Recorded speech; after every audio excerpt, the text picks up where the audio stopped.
नमस्कार प्रिय किसान साथियों, welcome to our YouTube channel Vantika tech. किसान साथियों, आजकल मोर पंजा नामक बीमारी नरमा फसल के अंदर देखने को ज़्यादा मिल रही है। आज हम उसी के ऊपर आपके साथ कुछ जानकारी साझा करेंगे, जिसके अंदर इसकी पहचान, कारण, रोकथाम के साथ साथ भविष्य में आपको ऐसा सामना ना करना पड़े उसके बारे में कुछ जानकारी देंगे।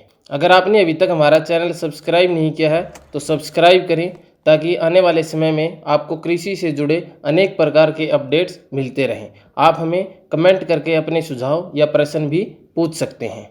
तो चलिए आज का टॉपिक हम स्टार्ट करते हैं। किसान साथियों, मोर पंजा एक बहुत ही खतरनाक बीमारी है, जो पहले तो कुछ ही पौधों में दिखाई देती है, लेकिन बाद में देखते ही देखते कुछ दिनों में वो ज़्यादा फैल जाती है। अगर हम स्टार्टिंग की बात करें तो स्टार्टिंग में ये 1 से 2 पौधों पे आती है, जिसके अंदर सबसे ऊपर की जो नया पत्ता जहाँ से नरमा का निकलता है, वहाँ पर जो पत्ते होते हैं वो लंबे लंबे होने स्टार्ट हो जाते हैं, जबकि जो स्वच्छ पौधा होता है उसका जो पत्ता है वो अच्छा दिखने में और गोल कलर का दिखता है। लेकिन जब ये बीमारी का आक्रमण फसल के अंदर दिखता है तो इसके अंदर जो पत्ते हैं वो लंबे लंबे उंगलियों के जैसे दिखाई देते हैं, साथ में बाहर की तरफ से अंदर को झुकने को हो जाते हैं। वहीं हर एक पौधे के ऊपर से नीचे तक जाता है, जो कि ज़्यादातर 15 से 20 सेंटीमीटर की जो पौधे का ऊपर की जो नया पौधा है उसके अंदर ये बीमारी देखने को मिलती है।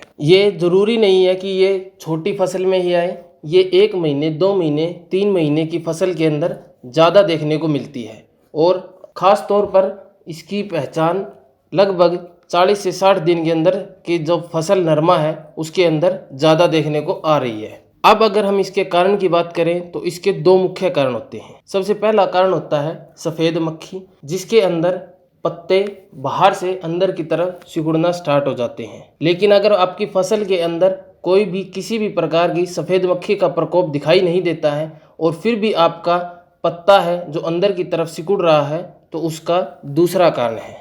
अब बात करते हैं हम अपने दूसरे कारण की। दूसरा कारण ये है किसान साथियों, जब भी आप अपनी फसल की जो चारों तरफ की मेड़ है उसके ऊपर राउंडअप, ग्लाइफोसेट या फिर 2,4-D जैसी खरपतवार नाशक दवाइयों का उपयोग करते हैं, तो वो फसल के अंदर आती है। हम ये नहीं कहते हैं कि आपने भी आने वाले 1 सप्ताह पहले 2,4-D, ग्लाइफोसेट या फिर राउंडअप जैसी दवाइयों का इस्तेमाल किया है तो वो आपकी फसल के अंदर आ जाती है। अगर आपने लगभग 1 महीने पहले भी उसके आसपास कहीं पर भी खेत के अंदर राउंडअप, ग्लाइफोसेट या फिर 2,4-D जैसी हर्बिसाइड्स का उपयोग किया गया है, तो उसके पास में आपको कुछ पौधों तक ये बीमारी देखने को मिलेगी। अब बात करते हैं हम इसकी रोकथाम की। किसान साथियों, अगर ये आपको 2, 4, 5, 10 पेड़ या पौधे के अंदर देखने को मिले तो आप ऊपर की जो टहनी है उसको तोड़कर मिट्टी में दबा दें। एक पौधे के लगभग 3 से 4 टहनियों के अंदर ही आपको बीमारी मिलेगी। सबसे पहले जो जहाँ से पौधे की ग्रोथ होती है, ऊपर की जो नई टहनी है उसके अंदर मिलेगी। उसके बाद वो साइड वाली टहनियों में फैल जाती है और वो बाद में आगे जो पौधे होते हैं उनके ऊपर फैलती जाती है। देखते ही देखते ये फसल के अंदर ज़्यादा फैल जाती है। दूसरा हम बात करें तो किसान साथी, जिंक सल्फेट 1 किलो, साथ में 5 किलो यूरिया 200 से 250 ml पानी में मिलाकर स्प्रे करें प्रति एकड़ के हिसाब से, तो इस बीमारी का रोकथाम हो सकती है। या फिर अगर रासायनिक की बात करें तो किसान साथी डाइमेथोएट 30 EC 300 से 400 ml 200 लीटर पानी में मिलाकर प्रति एकड़ स्प्रे कर सकते हैं। वहीं किसान साथी मेटॉक्सीटॉक्स 25 EC का भी उपयोग अपनी फसल के अंदर कर सकते हैं। या फिर 70 से 100 ml कन्फिडोर 200 लीटर पानी में मिलाकर किसान साथी अपनी फसल के अंदर उपयोग कर सकते हैं, जिससे कि एक समय पर इसकी रोकथाम हो सकती है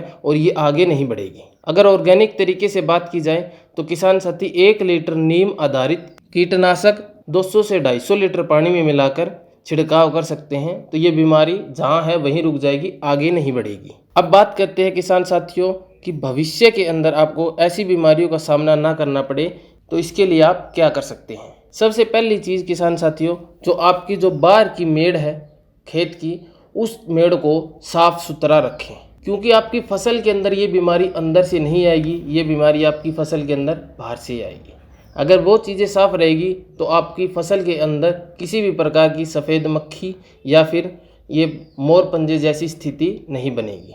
दूसरी चीज़, किसान साथी अपनी फसल के आसपास कहीं पर भी राउंडअप, ग्लाइफोसेट या फिर 2,4-D जैसी दवाइयों का इस्तेमाल ना करें, खास तौर पर वो किसान साथी जो नरमा फसल की खेती करते हों।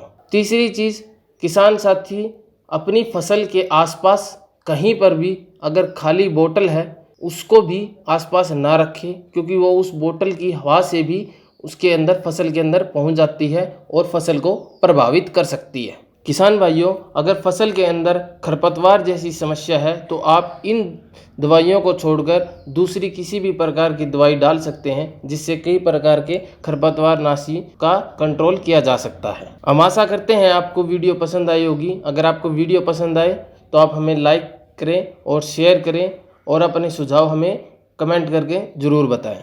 धन्यवाद।